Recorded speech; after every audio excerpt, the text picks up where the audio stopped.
Hey, and welcome back. We're doing a Filmgate review again of 12 Angry Men. We're going to be pretty excited to review it.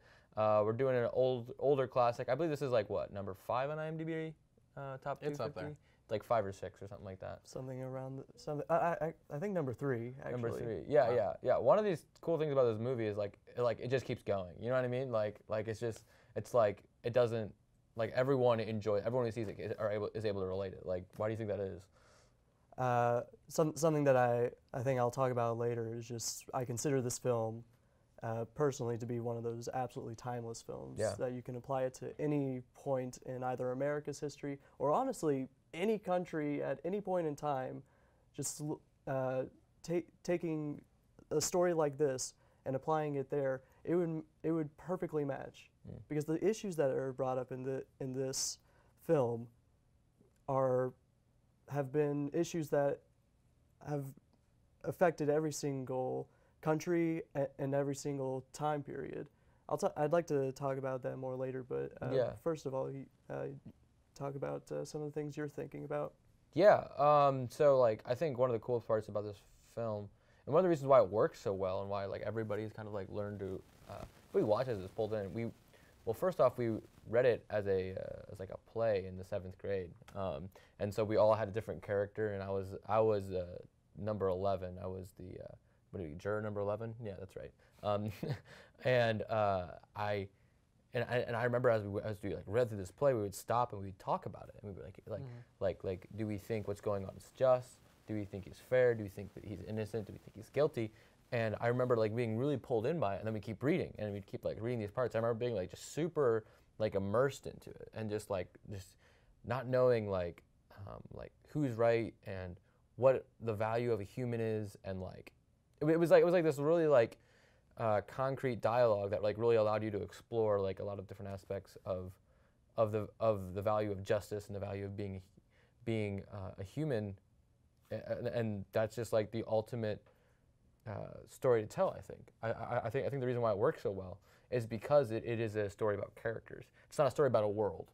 You know what I mean? It's not based on like you could tell a story if you wanted in Star Wars, if you wanted you could have some kid who like murdered some general from the Death Star, and there could be 12 angry stormtroopers in a room all talking about the same thing, and like because like it doesn't matter about the world, it's more about the characters, and that's why I think the movie works so well. I just got done watching Goodfellas over break, and like I kind of got done with it, and I was like, man, this is supposed to be like this like amazing movie, and it was like perfectly executed. Perfectly, except for one shot. There was one shot I didn't like, but like other than that, like it was like perfectly executed, and I was just like, but at the end of it, I was like, I didn't get anything out of it. I was just kind of like at the end, it's like, and it's just kind of like, did you watch? Have you seen it? I have not seen it, but yeah, you kind of know what I mean. Yeah, like where it's just like it just kind of ended, and I was like, I wasn't able to like pull anything from it, and I think it was because like it was too.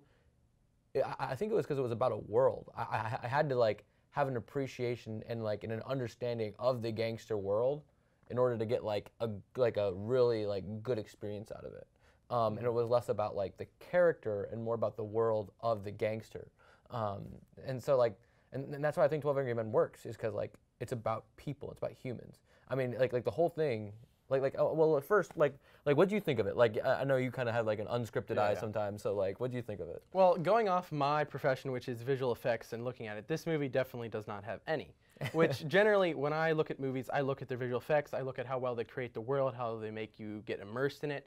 And seeing this, I don't really watch old movies as much because of that. I like to watch the newer ones. But this movie, like you were saying, it really drawed me into these characters, like thinking about these topics of life and death and putting these people into situations where they're uncomfortable, like the racial tensions, because what with the boy. Yeah, the boy is considered. The boy is from Italian descent, so essentially at the time he was an immigrant, or at least a descendant of immigration. So back in that time in the United States, he was from a poor family, kind of a kid on the wrong side of the streets. So not only was he different looking from your typical English American, but he was also from a completely different economic situation that all the 12 jurors were from. Yeah, yeah. And that played a lot into into the way that each of the jurors perceived that boy. We could see from each of the different jurors, they saw the case just a little bit differently. One of the jurors would rage about how the boy was he was young, but particularly him being an immigrant obviously made him more dangerous. Yeah. Assuming. Yeah, for sure. And that's what I loved about this movie, because they weren't trying to set up this world. They weren't trying to distract you with all this and wow you with all like the special effects and everything. They're just diving into this true hard story about real life like trials and real life feelings and real life people that is just hard and kind of rough. I mean, it's really a rough story if you think about it and what people were saying and thinking. Yeah, because like each character, it was interesting because like it's kind of like you have like a spectrum of kind of like good versus evil, or not good versus evil, but maybe like goodwill versus like pessimism almost. Oh, yeah. And like juror number 8, which is the protagonist, he's this architect who just has like strong values. And at the beginning of the film, not giving away any spoilers, everybody, all the jurors just vote guilty, except for one, and it's him. And that's where it starts out, where it's just like, no, he's clearly guilty. All this evidence was thrown against him, and he goes, well, I'm just not sure. I'm not saying he's not guilty. I'm just not sure if he is guilty. So let's talk about. Let's have a discussion. Everybody's like, oh, it's hot, it's sweaty. We just want to get out of here.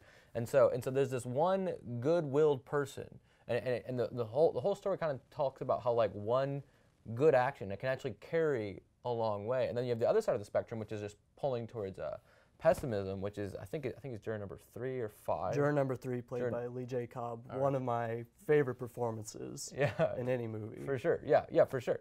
And so like, and then you have everybody in between, which I feel like represent more of us, where it's kind of just like it's like each character kind of represented like a different kind of struggle that like people have. Like, there's one guy who's just indifferent. He's at the end of the table and he's like he's a guy who loves sports. He's trying to get to a game. Oh, he flips back and forth. Yeah, and he just flips back and forth. He's like, well, I don't know. I think the easiest way to get out of here is not guilty.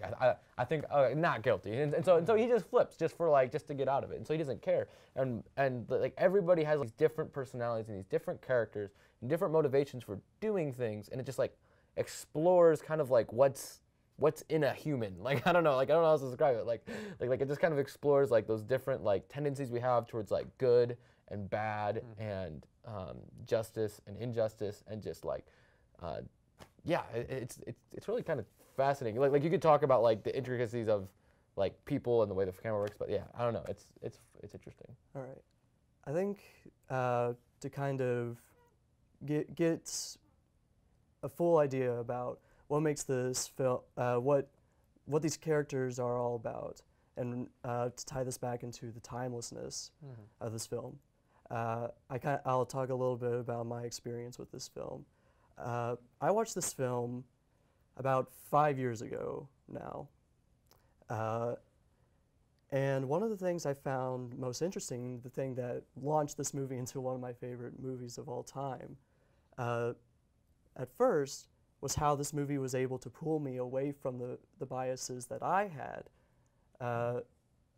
and let me see something about maybe not the objective truth, but a lot like not the objective truth of the case, but something more about the larger world. And I myself was brought from believing that, well, maybe or at least I at first thought, well, there's obviously no way, there's obviously so much evidence against this kid, he must be guilty.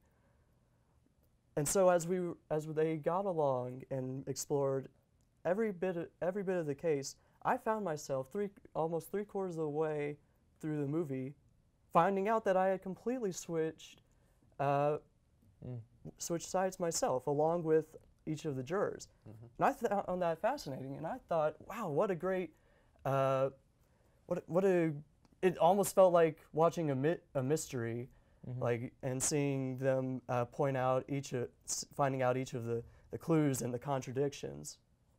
But coming back to this film, 5 years later, I started to notice something else, and something that was probably more important than the exact case itself.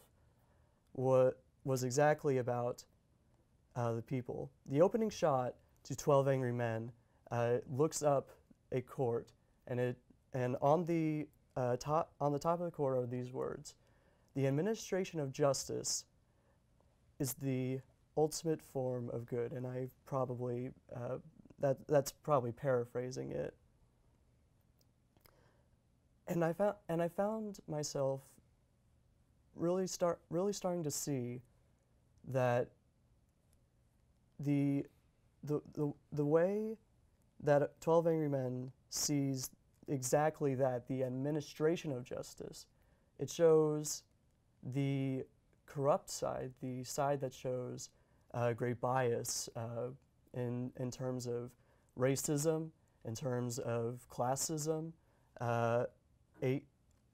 ageism, included in that, where they all say that young men are driven to be probably more violent. Yeah, the classic, young folk these days kind of thing. Like, they're all worthless. All the issues are their fault. Yeah, exactly. And millennials.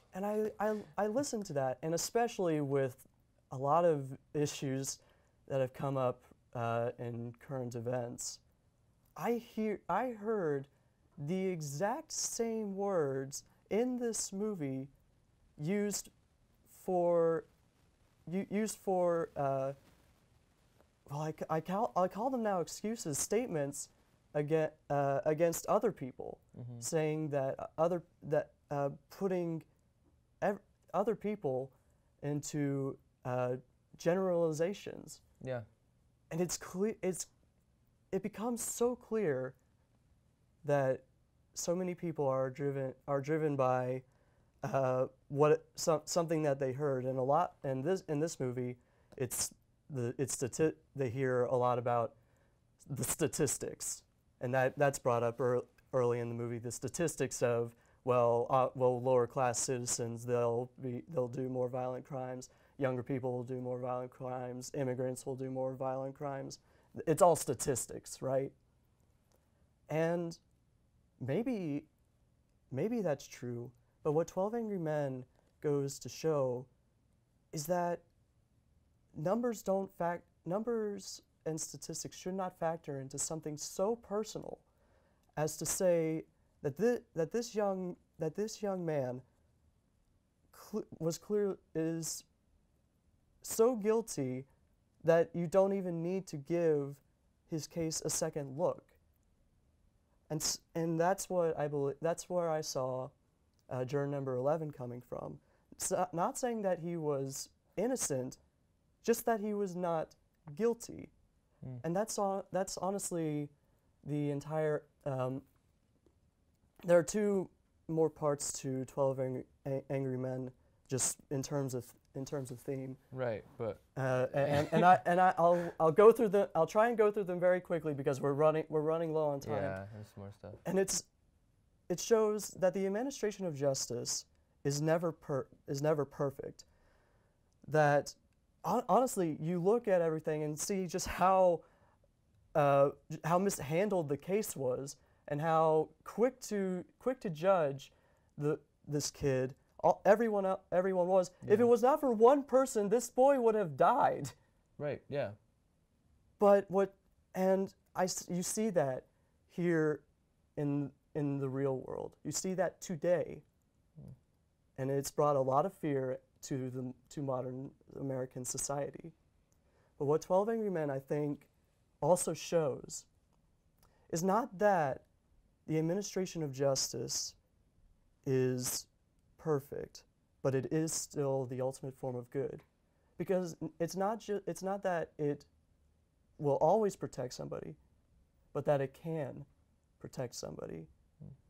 It doesn't show that this boy was innocent. It just shows that he was not guilty, and it breaks through all the biases. It breaks through all the hate to show the truth about the society, about each and every one of us, down to our very natures. And that is what makes 12 Angry Men one of the most timeless films of all time. Yeah. Yeah, I think you're right. There's definitely a lot of that. Like that definitely goes into that. Yeah. So, should we keep going or should we wrap it up here? That's a good time to wrap it up. Yeah, it's a good time to wrap up. Perfect. There's so much to talk about in this film. There's so much literature on it. You can look up video essay on this movie. It used to be free on YouTube, but I just tried to look it up, and apparently like somebody rebought the copyright, and so now it's not free anymore. So you have to pay $2.99 for it on YouTube, but it's worth the watch. So if you ever get the chance to watch it, it's an hour and a half.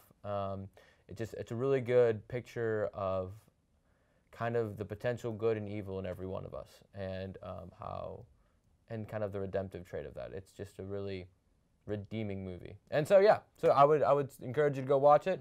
And then this is Filmgate, and we're signing out. We'll see you next week.